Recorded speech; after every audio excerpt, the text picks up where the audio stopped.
بسم الله الرحمن الرحيم الحمد لله رب العالمين والصلاة والسلام على هذا الأمين سيدنا ومولانا محمد وعلى آله وصحابته أجمعين ورضي الله عن برزاق المختوم الغيب تاج العارفين وإمام الأولياء سيدنا ومولانا شيخ أحمد ابن محمد التجاني الشريف رضي الله تعالى عنه. Assalamu alaikum. Assalamu alaikum. En ce moment béni de la prière du vendredi, nous adressons nos salutations respectueuses et nos invocations à vous tous. Nous rendons grâce au Très-Haut qui a dit dans son livre: si vous êtes reconnaissants envers moi, assurément j'accroîtrai pour vous mes bienfaits. Ainsi, la reconnaissance envers Allah est la clé de l'élévation et de l'abondance, tant dans la vie d'ici-bas que dans l'au-delà. De ce fait, la gratitude envers Allah est une source intarissable de lumière et d'abondance. Elle attire les bienfaits, multiplie les bénédictions et ouvre la porte aux faveurs divines. Telle est la promesse d'Allah. Reconnaître ses grâces, c'est s'exposer à une effusion toujours plus grande de sa générosité. Dans cette même logique d'amour et de miséricorde, Allah subhanahu wa ta'ala a offert à l'humanité le plus grand des dons, le prophète Mohammed sallallahu alayhi wa sallam, sceau des prophètes et miséricorde pour les mondes. C'est par son intermédiaire qu'Allah nous gratifie de sa miséricorde, de son pardon et de son indulgence, et cela jusqu'à la fin des temps. C'est pourquoi lorsqu'Allah veut rappeler aux créatures l'importance capitale de leur lien avec lui, il le fait à travers la figure de son bien-aimé sallallahu alayhi wa sallam. Après avoir parachevé la création, Allah n'a pas soudainement donné l'ordre de prier sur le prophète, mais c'est bien pour souligner son rang sublime qu'il a révélé ce verset lumineux. Ya ayyuhallazina amanu sallu alayhi wa sallimu taslima. Ô vous qui avez cru, priez sur lui et adressez-lui vos salutations avec soumission et respect. Ainsi, chaque salat sur le prophète sallallahu alayhi wa sallam est une clé qui nous relie à la miséricorde divine, un acte de gratitude qui attire sur nous l'amour d'Allah et l'élévation spirituelle. Allah subhanahu wa ta'ala a d'abord dit: Inna Allah wa malaikatahu yusalluna ala nabi. Certes, Allah et ses anges prient sur le prophète. Le Créateur nous révèle par ce noble verset à quel point il honore son bien-aimé Muhammad sallallahu alayhi wa sallam et quelle autorité suprême il lui a accordée, bien qu'il soit son serviteur et son messager. Allah subhanahu wa ta'ala a enveloppé le prophète sallallahu alayhi wa sallam de sa miséricorde et l'a manifesté à travers cette injonction coranique. Il convient de rappeler que la manière dont Allah a pris sur le prophète sallallahu alayhi wa sallam n'est nullement comparable à la nôtre. En effet, lorsque nous, serviteurs, prions sur lui, c'est avant tout pour notre propre bénéfice. Nous espérons obtenir des bienfaits, attirer des bénédictions et nous conformer à l'ordre divin. Que nous le fassions ou non, cela n'altère en rien le rang sublime du prophète sallallahu alayhi wa sallam, car sa dignité et son élévation demeurent immuables auprès d'Allah. Ainsi, nos prières sur lui sont un acte de reconnaissance et une source d'élévation pour nous-mêmes. Quant à Allah subhanahu wa ta'ala, sa prière sur le prophète sallallahu alayhi wa sallam est d'une nature transcendante et unique.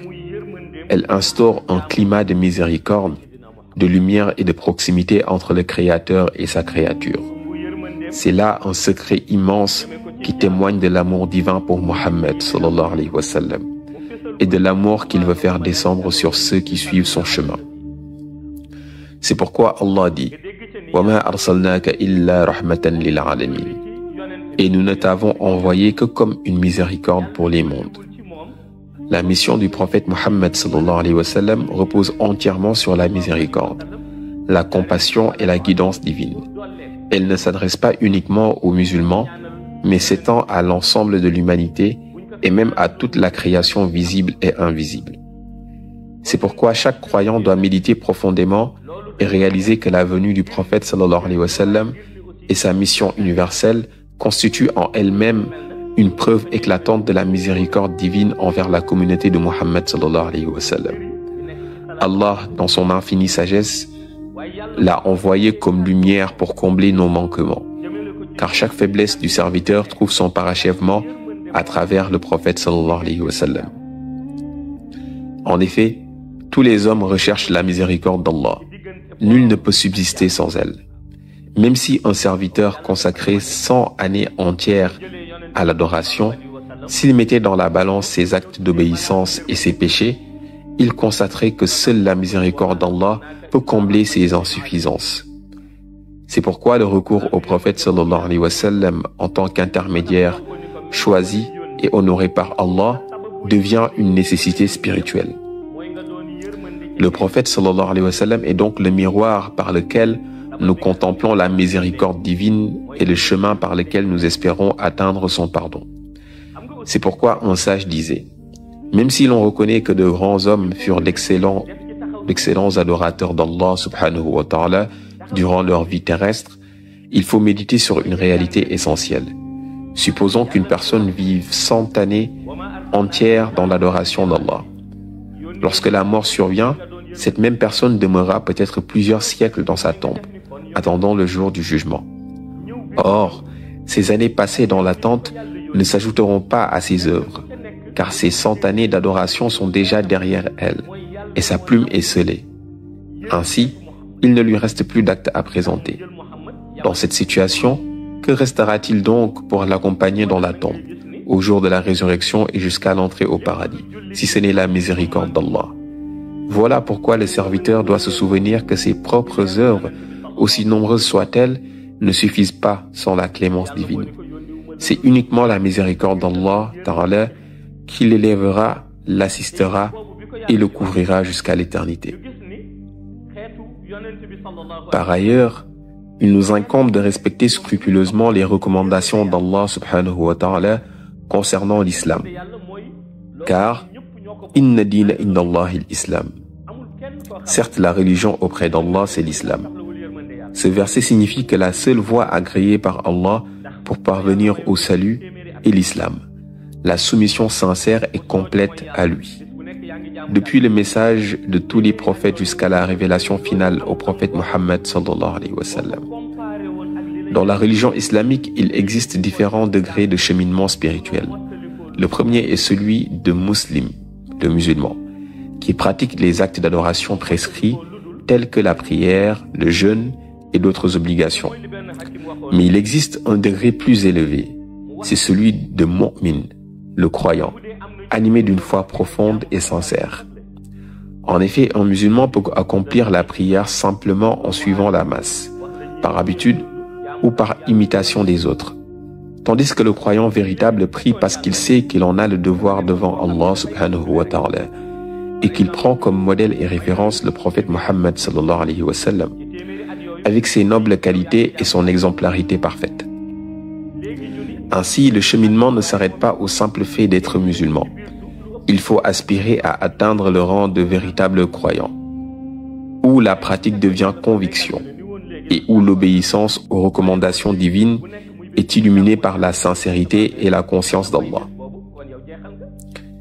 Une fois ce stade franchi, il devient essentiel d'apprendre également à côtoyer ses frères musulmans avec bienveillance, car la foi authentique ne se limite pas à la relation avec Allah, mais se manifeste aussi dans le comportement avec les créatures. La religion exige une volonté ferme et un engagement constant, conformément à la parole d'Allah. وَمَا أُمِرُوا إِلَّا لِيَعْبُدُوا اللَّهَ مُخْلِصِينَ لَهُ الدِّينَ حُنَفَاءَ وَيُقِيمُوا الصَّلَاةَ وَيُؤْتُوا الزَّكَاةَ وَذَلِكَ دِينُ الْقَيِّمَةِ. Or, il ne leur a été commandé que d'adorer Allah, en lui vouant un culte exclusif, en étant droit d'accomplir la prière et d'acquitter la zakat. Voilà la religion de droiture. Avant de prétendre être un bon musulman, il est fondamental de respecter la prière, car il constitue le pilier central de l'islam et la manifestation première de notre soumission à Allah. Sans la prière, aucune autre pratique ne peut pleinement témoigner de la sincérité de notre foi, et on ne peut alors être considéré comme un musulman accompli. Vient ensuite la zakat, l'aumône légale, qui purifie les biens et renforce la solidarité envers les plus démunis. Si l'on dispose des moyens, il est également essentiel d'accomplir le pèlerinage à la Mecque, Hajj, acte suprême de dévotion et d'humilité, ainsi que le jeûne du mois de Ramadan, qui discipline l'âme, purifie le cœur et rapproche de la miséricorde divine. Toutes ces pratiques viennent après l'attestation de la foi, la shahada, qui constitue l'entrée même dans l'islam. Ashhadu an la ilaha illallah, wahdahu la sharika lah, wa ashhadu anna Muhammadan abduhu wa rasuluhu. La shahada est la fondation sur laquelle reposent tous les autres actes d'adoration. Sans cette attestation sincère et consciente, toutes les pratiques restent incomplètes et privées de leur pleine valeur spirituelle. Ainsi, le chemin du musulman commence par la conscience de la foi, se poursuit par la pratique rigoureuse des piliers et s'élève progressivement vers la sincérité et la proximité avec Allah. Après l'attestation de foi, il ne suffit pas de prononcer la shahada. Il faut en vivre l'applicabilité concrète dans nos actes et nos choix. L'islam, à travers l'enseignement du prophète Mohammed sallallahu alayhi wa sallam, insiste sur la véracité et la sincérité de nos actions, car Shaitan ne cesse de chercher à troubler le cœur du croyant. Shaitan tente constamment de nous détourner de l'essentiel. Au lieu de nous concentrer sur les recommandations divines et l'adoration d'Allah, nous nous laissons emporter par des futilités, des discussions vaines ou des jugements sur autrui. On observe souvent des personnes qui scrutent et critiquent les défauts des autres, oubliant les leurs. C'est exactement sur ce point que Shaitan agit. Il cherche à nous maintenir dans cette spirale de distraction et de vanité. Il est important de se rappeler qu'à la fin, chacun sera seul dans sa tombe, confronté à son Créateur. Même lorsqu'on vit en communauté, dans une daïra ou entouré de croyants et de guides spirituels, la réalité de l'au-delà nous montre que nous serons seuls face à Allah, sans compagnie ni soutien matériel ou spirituel. C'est pourquoi il est impératif d'appliquer rigoureusement les directives de l'islam, car leur négligence mène à la perdition. Et cette règle est universelle pour tous. Le prophète Mohammed sallallahu alayhi wa sallam, en guidant ses compagnons, leur enseignait à diriger la prière et à respecter les commandements divins. Cette exemplarité ne se limite pas à son époque. Tout guide, comme tout disciple, reçoit les mêmes directives venant d'Allah et a le devoir de servir et de montrer la bonne voie. Ainsi, qu'on soit guide ou disciple, notre responsabilité est claire. Vivre et transmettre la vérité, appliquer les préceptes divins et s'efforcer de marcher sur le chemin de la guidance, afin que nos vies soient un reflet sincère de la foi que nous professons. Aucun être humain ne peut déposséder son prochain de son devoir envers Allah subhanahu wa ta'ala. Au Sénégal, il est fréquent d'entendre certains dire « Cette personne m'a privé de mon devoir de prier ». Or, en réalité, l'homme ne peut transmettre à autrui que ce qu'il possède lui-même. Et il ne possède en vérité ni la prière, ni le jeûne, ni la zakat, ni le pèlerinage. Toutes ces obligations appartiennent exclusivement à Allah. C'est lui qui les ordonne et c'est lui qui en assure la rétribution. Cependant, la sagesse divine tient compte de la condition humaine et des difficultés que certains peuvent rencontrer. Les textes sacrés ont prévu les allègements pour ceux qui sont gravement malades ou incapables de se mouvoir. Une personne alitée peut accomplir la prière dans la position qui lui est possible, et même si elle ne peut bouger. Il lui est permis de prier mentalement en méditation intérieure. Ceci souligne à quel point la prière est essentielle et universelle, et que personne n'en est dispensé, quelle que soit sa situation. Pour d'autres obligations comme la zakat, le jeûne du Ramadan ou le pèlerinage, des adaptations sont prévues en cas de maladie ou d'incapacité, conformément aux prescriptions divines, La souplesse est accordée pour que chacun puisse accomplir ses devoirs selon ses moyens. Mais la prière reste obligatoire en toutes circonstances, même dans l'épreuve ou la faiblesse. Enfin, ceux qui cherchent à tromper Allah ou à éluder ses commandements doivent savoir que rien n'échappe à sa connaissance. Allah subhanahu wa ta'ala voit tout, connaît toutes les intentions et toutes les actions, et c'est lui seul qui juge avec justice et miséricorde. Le prophète Mohammed sallallahu alayhi wa sallam nous enseigne que raffermir notre relation avec le Créateur est fondamental. Lorsqu'on lui demande comment accomplir cela, il répond avec clarté. Il faut respecter les recommandations d'Allah. Avant de se laisser influencer par les directives de quiconque, il est impératif d'écouter et de mettre en pratique celle d'Allah, car sa volonté prime sur toute chose. Cette règle est universelle et concerne chacun d'entre nous. Celui qui demeure chez lui et pourvoit à ses besoins quotidiens est au même niveau que celui qui travaille pour gagner sa subsistance. L'abondance appartient à Allah, mais elle se manifeste aussi à travers nos actions. Ainsi, en allant travailler, il est essentiel d'accompagner ses efforts de prière et de reliance à Allah, afin que le Créateur ouvre les portes de la prospérité et de la bénédiction. Si l'on est éveillé et que l'esprit est clair, il est nécessaire que tous nos actes soient conformes aux directives de l'islam. Autrement, il vaut mieux se concentrer sur l'essentiel, la prière, le jeûne du Ramadan, la zakat, le pèlerinage et la shahada, qui consiste à attester qu'il n'y a de Dieu qu'Allah et que Muhammad sallallahu alayhi wa sallam est son messager, le meilleur de toutes les créatures. Rien dans ce monde n'a plus de valeur que cela. Accepter que le prophète Muhammad est le meilleur de tous les êtres créés n'est pas une option. C'est une obligation pour tous ceux qui viennent après lui. Nul ne peut être placé au-dessus de lui. Et c'est en suivant son exemple et ses enseignements que nous pouvons véritablement nous rapprocher d'Allah subhanahu wa ta'ala et vivre dans la droiture et la miséricorde.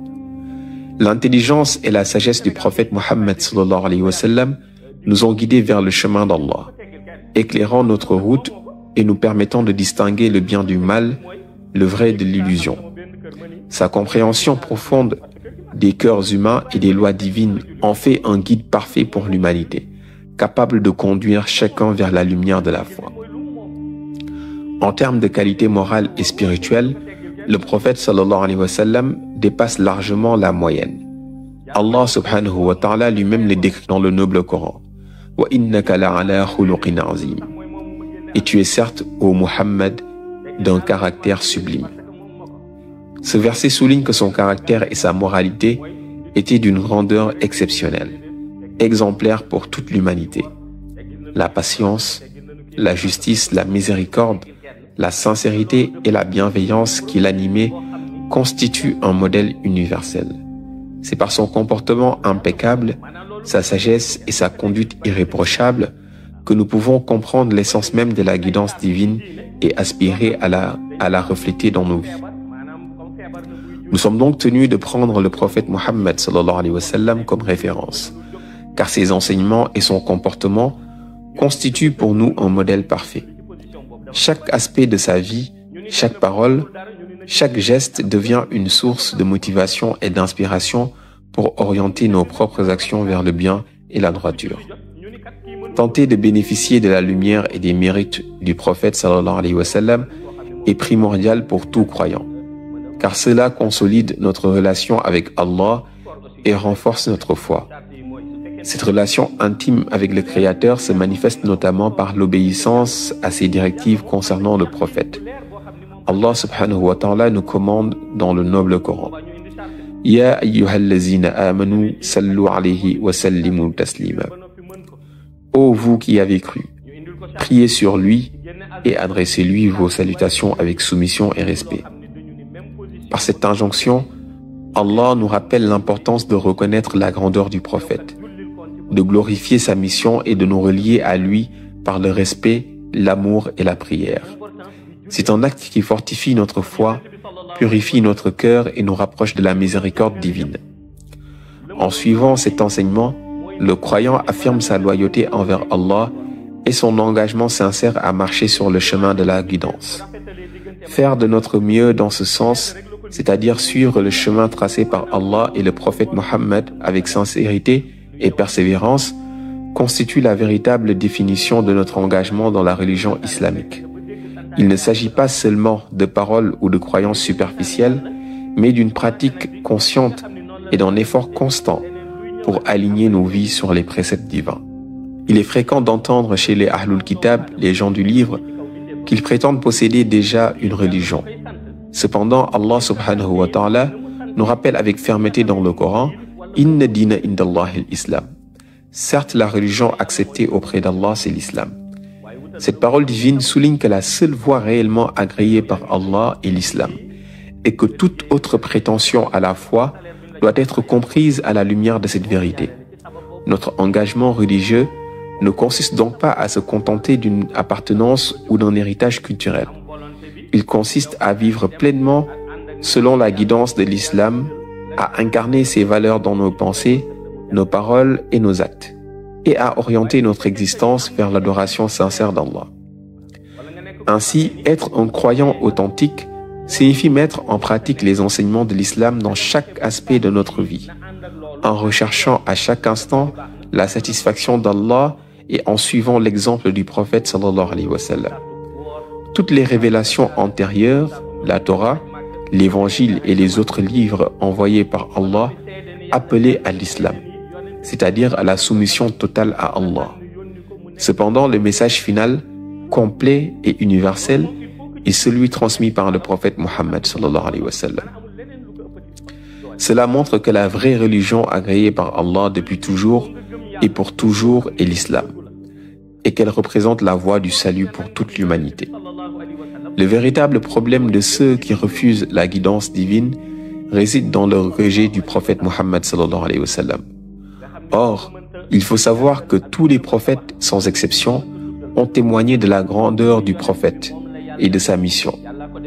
Parmi eux, les 313 prophètes majeurs, les 124 000 prophètes et en particulier les Ulul Azmi min al-Rusul, les messagers doués de fermeté, ont attesté que Mohammed sallallahu alayhi wa sallam est leur guide et le sceau de la prophétie.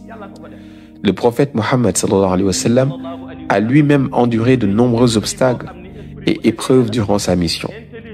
Cela montre que Allah subhanahu wa ta'ala accorde ses bienfaits à ses serviteurs et les éprouve ensuite pour forger leur foi et leur patience. Un jour, le compagnon Omar vint trouver le prophète sallallahu alayhi wa sallam allongé sur un tapis usé et déchiré. Omar lui dit: « Aujourd'hui, je suis attristé. Regarde ceux qui ne croient pas en Allah, ils vivent dans l'opulence comme Abu Lahab et d'autres, tandis que toi, le meilleur des êtres créés, tu es couché sur un simple tapis déchiré. » Le prophète lui demanda: « Mais est-ce que ces gens possèdent ce que j'ai ?» Omar répondit: « Non, que possèdes-tu de plus ?» Le prophète sallallahu alayhi wa sallam lui dit alors: « La prophétie.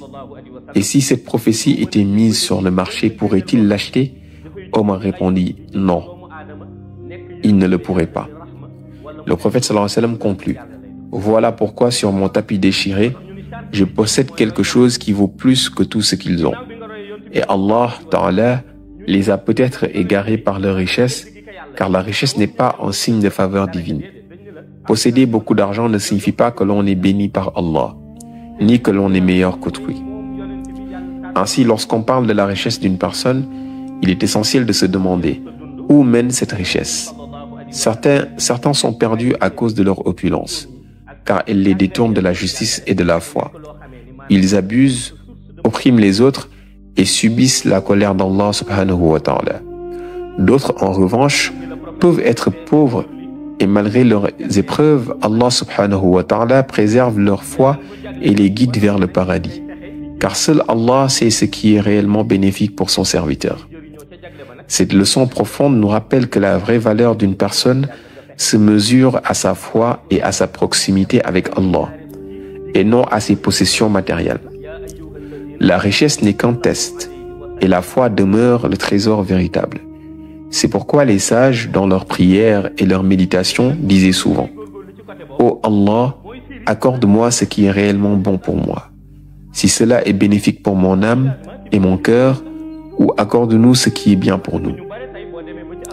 Cette humilité et cette conscience de la sagesse divine nous rappellent que seul Allah connaît ce qui est véritablement avantageux pour nous, et que la prière sincère consiste à lui remettre nos désirs et nos besoins tout en recherchant sa guidance et sa bénédiction.